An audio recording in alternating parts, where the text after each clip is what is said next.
Muchas gracias, presidenta. Celsin Juárez, de noticiasdefrente.com. Preguntarle, después de este informe y lo que acaba de anunciar el titular de la UIF, Pablo Gómez, ¿cuál es su opinión sobre este caso, ahora que se confirma que García Luna y su esposa pues tienen que pagar más de 2.488 millones de dólares, más que un triunfo del gobierno de México, un triunfo del pueblo? ¿Qué mensaje le envía? Porque buscan al final justicia por este desfalco que hizo en sexenios anteriores. Fíjese, estos son contratos que se hicieron con empresas de García Luna a través de intermediarios o de empresas en donde el propio García Luna era parte y su esposa, en donde compraban algo o el gobierno a través de distintas instituciones y había sobrecosto exagerado, que fue un modus operandi durante muchos años de la forma de utilizar recursos públicos para volverlos privados, o sea, corrupción. Lo relevante es que un tribunal aquí no reconoce esto y dice a la esposa de García Luna que puede retirar su dinero, que se descongelen las cuentas, que libremente puede utilizar ese recurso. Entonces, la UIF decide, ¿hace cuánto tiempo fue el juicio? Cuando se pone el juicio allá en el juzgado civil. No, para poner el juicio allá, en Estados Unidos, fue en 2021. Decide poner el juicio en un juzgado civil en los Estados Unidos y da todas las pruebas. Y acaba de resolverse, pues, de que en efecto ese recurso tiene que ser devuelto al erario público. Entonces, hay justicia. Porque el problema no solamente es de este personaje, su vinculación con la delincuencia organizada, sino que además, después de que salió del gobierno, seguía haciendo negocios con recursos públicos, cosa que no se trató en el juicio de García Luna en Estados Unidos porque no permitieron que esa parte entrara, solamente la parte cuando él fue servidor público o funcionario público, porque servidor público no fue, que servidor público quiere decir servir al pueblo y él se sirvió a sí mismo. Entonces, es muy importante. Y aun cuando siga el procedimiento, es un resultado muy importante, porque es un reconocimiento de que en efecto había un modus operandi de esta persona con funcionarios del gobierno de Calderón y de Peña Nieto para utilizar recursos públicos para beneficio privado. Entonces es muy importante este resultado. Presidenta, en este contexto, durante un acto convocado por la Fundación Ultralibertad y Desarrollo en Oviedo, España, manifestantes gritaron asesino, corrupto y narcopresidente al exmandatario Felipe Calderón. Le reclamaron justo su presunta complicidad con el narcotráfico, su papel en el fraude electoral del 2006 y, bueno, el aumento de la desigualdad durante su gobierno. Fue justo el presidente cuando García Luna hacía todo esto. ¿Qué nos puede decir al respecto? Bueno, sobre la manifestación, pues siempre que haya respeto a las personas, pues libre manifestación. Pero lo que es un hecho es que, veamos a Calderón. Calderón primero llega con un fraude electoral. En realidad es un presidente espurio. Eso va a quedar grabado en la historia de México. Calderón no llegó por el voto popular, llegó por un fraude. Entra al gobierno, porque hay que recordarlo, porque hay muchos jóvenes. Entra al gobierno y el mismo mes que entra prácticamente al gobierno, va a Michoacán, en donde él es originario, y decide, vestido de militar, que viene una guerra contra el narco. Y se desata una violencia tremenda en México, que todavía, aunque los opositores digan lo que sea, seguimos viviendo las consecuencias de aquella terrible decisión. Y resulta tiempo después que al que puso al frente de esa guerra, recuerden que guerra es permiso para matar. Cuando uno declara guerra en su propio país, quiere decir que no se cumplen las leyes normales, sino que se está en estado de excepción. Por eso le puso guerra. Entonces no es que se detuviera un delincuente, iba a la cárcel, hacían ejecuciones extrajudiciales, generando una ola de violencia tremenda. Bueno, resulta que al que puso al frente de esa operación, hoy está preso en Estados Unidos por estar vinculado con un grupo delincuencial, del cual se benefició económicamente. Bueno, en ese juicio, por razones procedimentales o no sé de qué tipo, no se tomó en cuenta esta otra parte, de todos los beneficios que hizo, porque él puso empresas de seguridad que daban asesoría y vendían equipos. después de que salió de la Secretaría de Seguridad Pública del gobierno de Calderón. Bueno, después de eso Calderón se va a vivir a España cuando sale. Y allá milita en grupos de ultraderecha. Y no solamente habla en contra del gobierno, que tiene su derecho a hablar en contra del gobierno, sino que, por ejemplo, ayer, se vea nada más el pensamiento del conservadurismo, dice que es una lástima que Estados Unidos no intervenga en América Latina, y particularmente en México. Lo que quiere decir que cuando él fue presidente, pues sí había intervención, ¿no?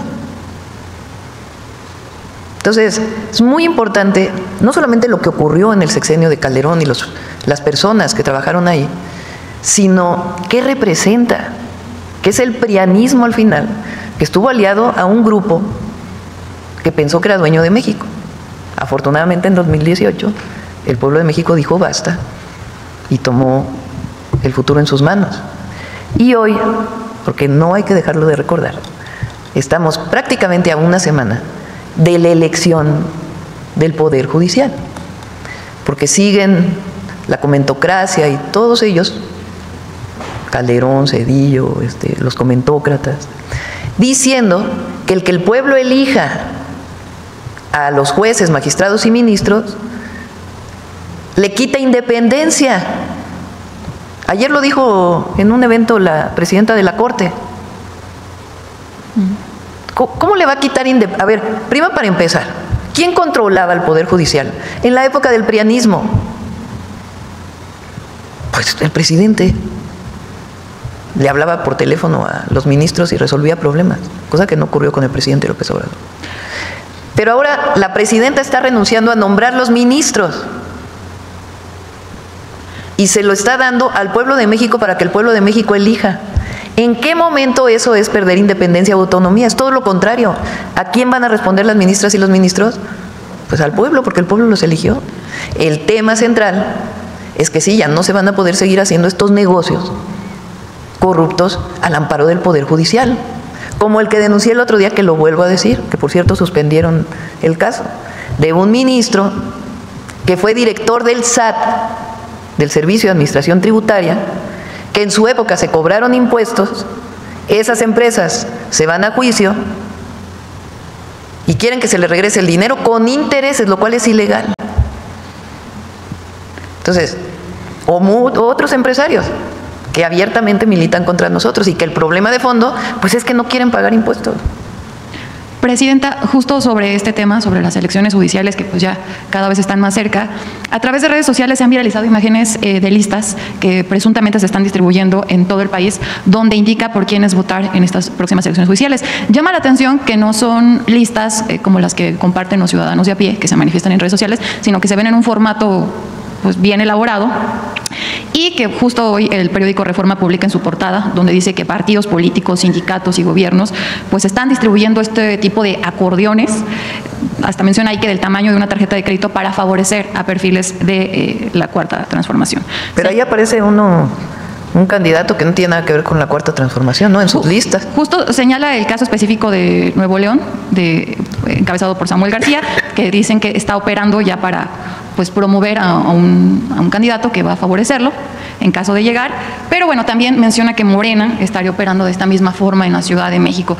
Esto obviamente pues ha desatado muchas dudas entre los ciudadanos, lo hemos leído en redes sociales y pues siembra esta duda, ¿no? Incluso hasta dicen que si no se trata de algo pues ya hecho por la derecha, la oposición, como para boicotear esta próxima elección judicial. Presidenta, preguntarle, ¿está garantizada esta libertad, libertad, libertad? Quien garantiza una elección democrática siempre es el pueblo. Entonces a todas y a todos voten libremente. En caso de que se esté actuando mal, presidenta… Pues tiene que intervenir los organismos electorales, el INE, el Tribunal Electoral, pero libertad libre, voto libre, secreto y directo. Gracias, presidenta. También ya por último, preguntarle su opinión sobre el alcalde… Y también por ahí salió en el Reforma, porque también hay listas de la derecha. O sea, ¿quién sabe quién anda haciendo eso?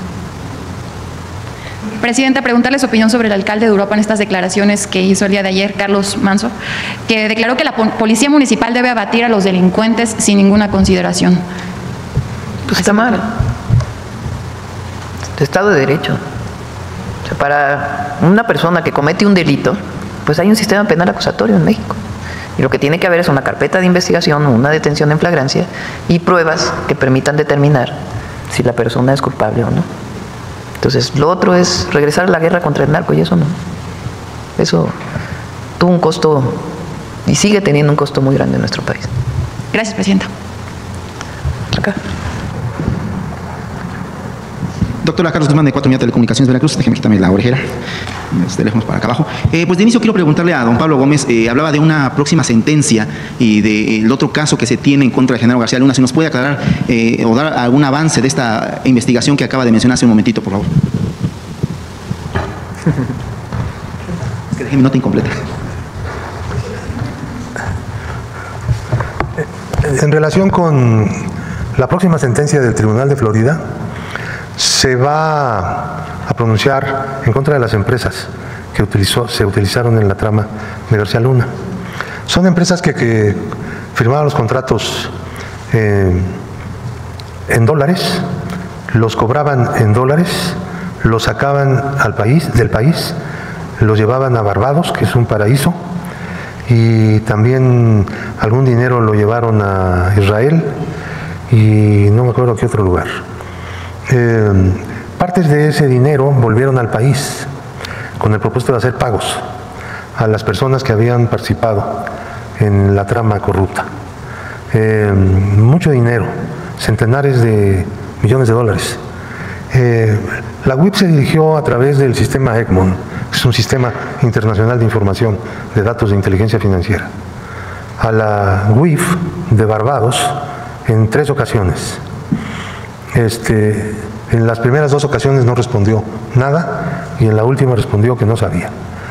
La verdad es que sí sabía, porque logramos que en el juicio, utilizando el juicio civil, hubiera una intervención del mismo tribunal que nosotros redirigimos hacia un tribunal de Barbados donde se ganó ese pleito. Y finalmente le entregaron al juzgado de Florida la información con la cual cuenta en este momento la juez y forma parte del proceso.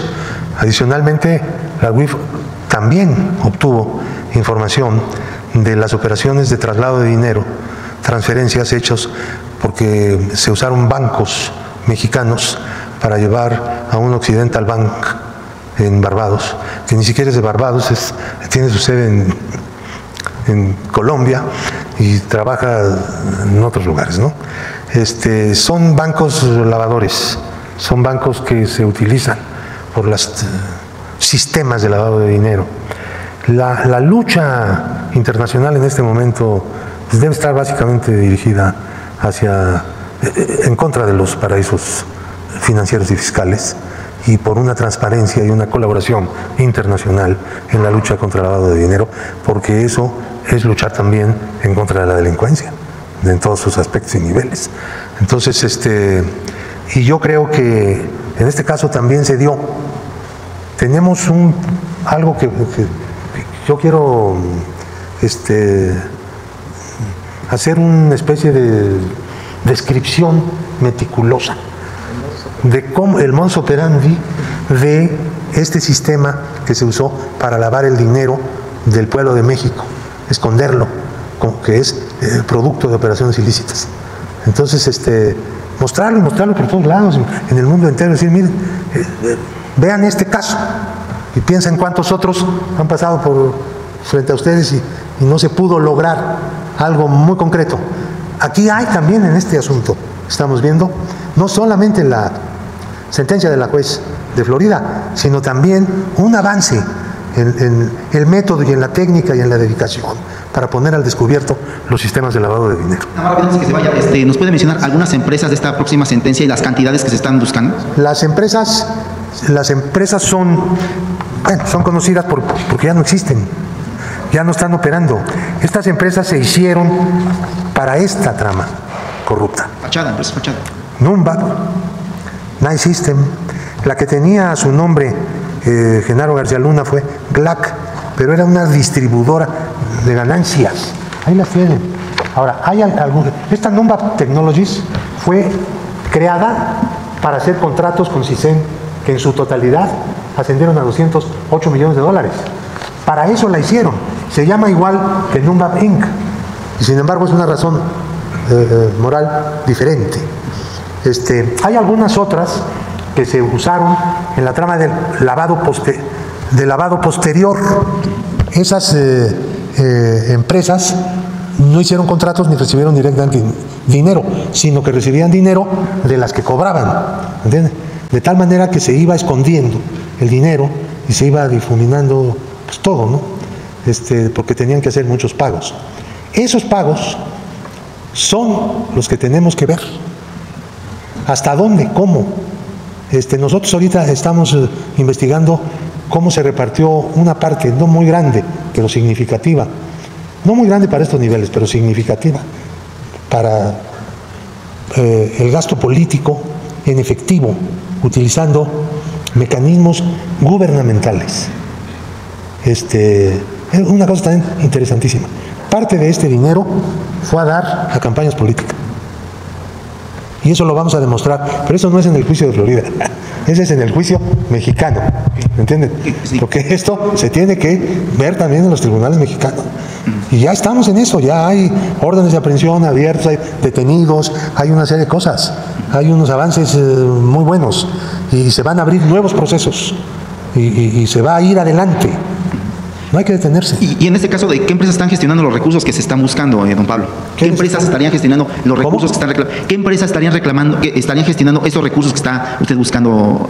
Mira, nosotros tenemos una lista de 15 empresas que fueron utilizadas para operaciones de lavado, pero de segundo piso. No cobraron, sino que fueron de segundo o tercer nivel de lavado.